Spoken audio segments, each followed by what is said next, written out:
Hey, salut tout le monde, on se retrouve aujourd'hui pour une nouvelle vidéo. Une vidéo que j'adore refaire chaque année. Il s'agit de la vidéo où je vais vous présenter mes prédictions 5 étoiles, c'est-à-dire les livres qui je pense vont être des coups de cœur en 2026. C'est une vidéo que j'adore faire parce que généralement j'arrive assez bien à cerner mes goûts. Et vu que c'est une vidéo que j'ai déjà faite précédemment, en fait je me suis rendu compte que je tapais très souvent dans le mille. Pas tout le temps, mais j'étais quand même plutôt juste. Donc j'aime bien faire des petits paris comme ça sur les livres qui je pense vont être des coups de cœur. Vous allez le voir, il y a à la fois des livres qui sont sortis en 2025 mais que je n'ai pas encore eu l'occasion de lire, ou alors des livres qui vont sortir en 2026 et qui me font super envie. Je me suis munie de mon petit carnet et je vais vous présenter tout ça.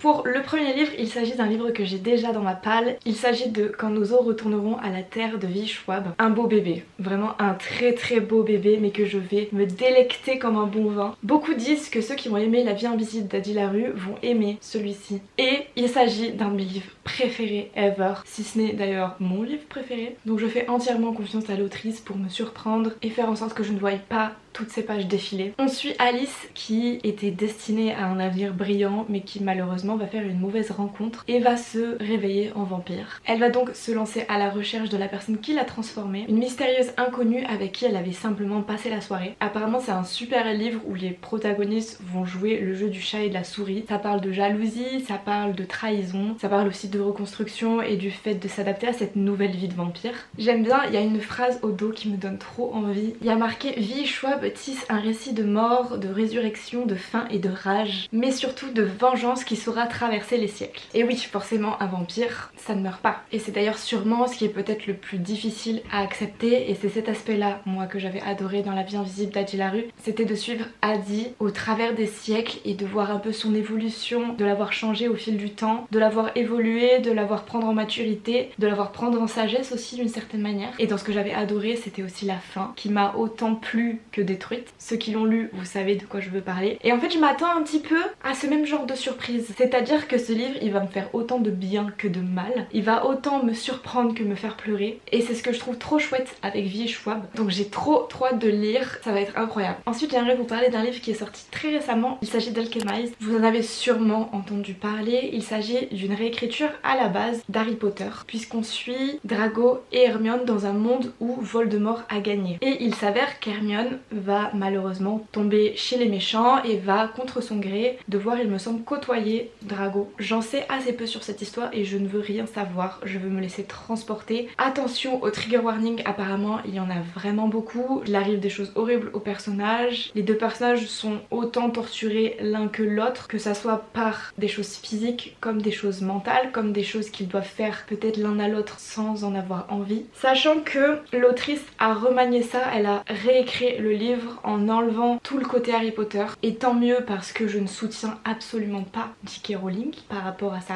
transphobie, par rapport à plein de choses. C'est absolument horrible. Elle a eu des propos vraiment très problématiques envers les personnes transgenres, donc je ne soutiens absolument pas cette personne. Donc voilà, ici on ne suit plus Hermione, on suit Helena qui avait tout pour être une alchimiste prometteuse mais qui est malheureusement aujourd'hui une prisonnière. Tous ses amis et ses alliés de la guerre ont été massacrés, ses pouvoirs sont aujourd'hui neutralisés et le monde qu'elle connaissait n'est maintenant plus qu'un champ de ruines. Ça fait beaucoup d'informations pour elle. Elle ne comprend pas parce qu'elle était en quelque sorte une guérisseuse sans importance. Pourtant, les mois qui ont précédé sa capture lui ont été effacés. Elle ne les a plus en mémoire et c'est cette zone d'ombre qui intrigue. Est-ce qu'elle est vraiment aussi insignifiante qu'elle le prétend, ou est-ce qu'elle détient sans le savoir la clé du dernier espoir de la résistance? Je vous avoue, j'ai un peu triché, je me suis un peu aidée du résumé parce que vraiment je ne connaissais rien de l'histoire. Et d'avoir lu ça, ça me donne encore plus envie. Ça a l'air trop bien, on est d'accord. Si je n'ai toujours pas sauté le pas pour l'acheter et l'avoir en physique, c'est parce que j'ai vu le livre en librairie, mais quelle est cette qualité? La page de couverture est tellement fine, il y a tellement pas de travail sur cette édition que vraiment ça m'a trop surprise, parce que c'est quand même un livre qui était déjà connu puisqu'on connaissait Manaclet. Tout le monde savait que plein de lecteurs allaient se jeter sur cette sortie et ils nous sortent ça. Je suis trop déçue, franchement je suis trop déçue. J'imaginais vraiment un beau jaspage, vraiment un beau travail éditorial finalement, et j'ai vu ça En plus il coûte très cher pour rien. Donc j'espère que prochainement ils vont sortir une édition collector ou une édition un peu plus travaillée, et là je sauterai le pas pour l'acheter. Mais pour le moment j'avoue que je suis un peu déçue, donc j'attends la suite. Une autre prédiction 5 étoiles pour 2026, il s'agit du tome 5 mais également du tome 6 qui est sorti il y a quelques jours, de la saga d'Oren de Raven Kennedy. J'adore cette saga, je vous en ai déjà beaucoup parlé donc je vais pas trop m'éterniser, mais c'est absolument incroyable. On suit une histoire qui reprend le mythe du roi Midas, donc vous savez, ce roi qui peut tout transformer en or. Sauf qu'ici il ne s'agit pas d'un roi, il s'agit d'une femme qui malheureusement est sous l'emprise d'un homme qui utilise le pouvoir d'Oren à ses fins. Il se fait passer lui, le roi, comme quelqu'un qui a tous les pouvoirs et qui peut transformer les choses en or, alors qu'en fait c'est pas du tout lui. On se croirait comme à l'époque où c'était les femmes qui sortaient les livres et c'était les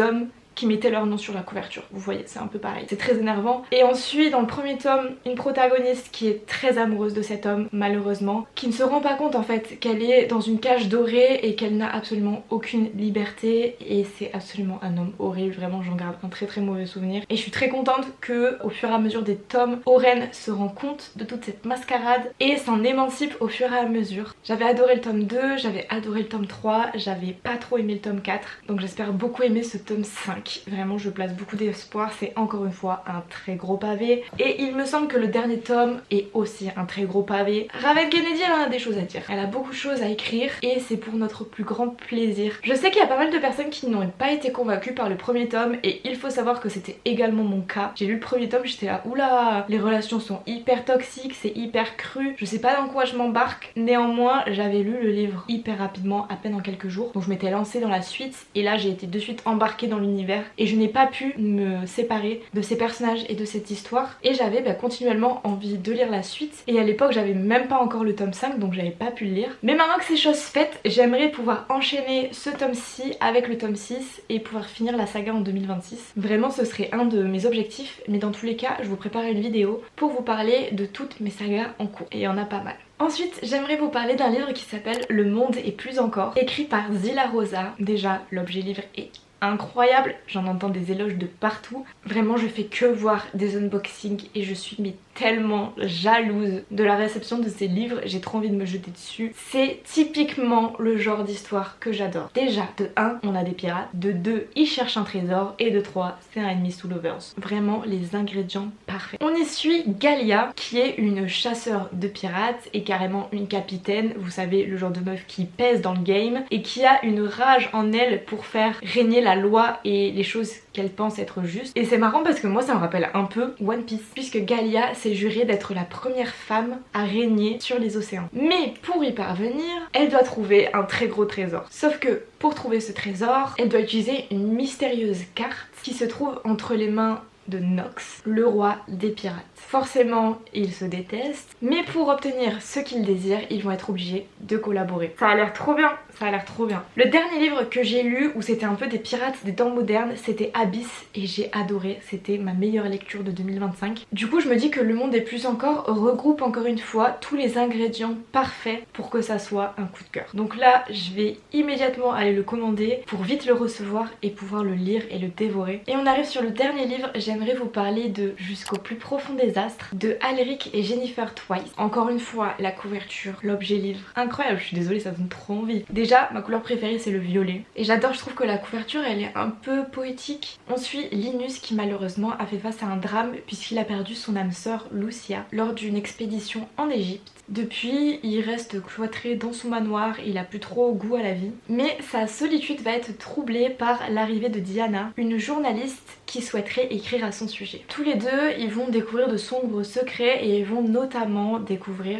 les raisons de la mort de Lucia. Tout comme pour le premier livre que je vous ai présenté, beaucoup ont fait un rapprochement avec La vie invisible d'Adjularu. Comme quoi ce livre était très bien écrit, que c'était très introspectif, que c'était très beau aussi à lire, et c'est ça qui m'a donné envie de le découvrir. J'adore quand les auteurs arrivent à manier les mots, quand ils arrivent à nous faire poser des questions aussi parfois sur nous-mêmes, et c'est trop beau, c'est incroyable, c'est magnifique. J'avoue que je sais pas trop à quoi m'attendre avec ce livre parce que d'un côté je trouve que le résumé en dit assez peu, mais j'adore les énigmes, j'adore les secrets, j'adore les enquêtes, donc pareil il a un peu tous les bons ingrédients pour que je passe un très bon moment. Donc on verra au fur et à mesure de l'année. De toute manière, si vous êtes sur cette chaîne et que vous êtes abonné, vous verrez passer ces lectures au fur et à mesure de mes vidéos. Donc si vous voulez pas louper un de mes avis, n'hésitez pas à vous abonner, à mettre un petit like aussi, ça me ferait super plaisir. N'hésitez pas également à me dire si vous avez déjà lu un de ces livres ou s'il y a des livres comme moi, vous pensez que ça va être des 5 étoiles en 2026, vos petites prédictions, ça me ferait super plaisir de savoir. Et voilà, on arrive à la fin de cette vidéo, j'espère qu'elle vous aura plu. J'ai grave du pain sur la planche, vraiment, pour lire tous ces livres, parce qu'entre ma vidéo 26 livres pour 2026, mes sagas à finir,